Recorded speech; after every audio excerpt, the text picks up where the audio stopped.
This video walks you through how to apply a tax rate to a test invoice in Stripe. Start by signing in to your Stripe dashboard and checking that test mode is turned on. This matters because you are working with a test invoice, so you want to stay in the test environment while making changes. Look for the test mode toggle in the dashboard and confirm that it is enabled before you continue. Once test mode is active, go to Billing and then Open Invoices. From there, either create a new invoice or open an existing draft invoice. If you already have a draft prepared, you can use that. If not, start a new one from the Invoices page. The key detail here is that the invoice needs to still be in draft status so you can edit the tax settings. After the draft invoice is open, move to the Items section. If the invoice already includes a product or invoice item, you can leave it as is. If nothing has been added yet, create or add an invoice item now. The tax rate will apply in the context of the invoice contents, so make sure there is at least one item listed before moving down to the tax area. Next, scroll below the invoice items until you reach the tax section.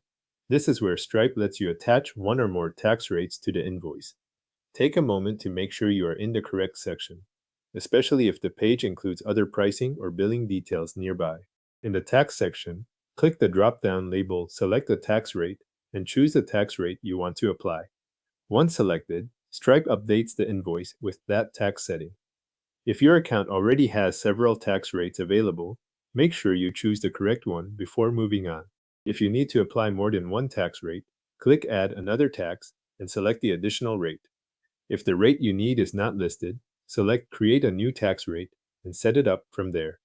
After it is created, you can apply it to the invoice from the same tax area.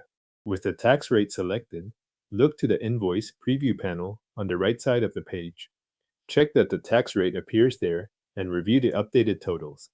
This is the point where you confirm that the tax has been added as expected and that the invoice amounts reflect the change.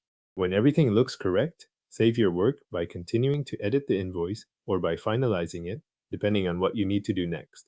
If you are still reviewing details, keep it in draft. If the invoice is ready, move ahead and finalize it with the tax rate applied. Your test invoice in Stripe now has the selected tax rate applied and reflected in the invoice preview.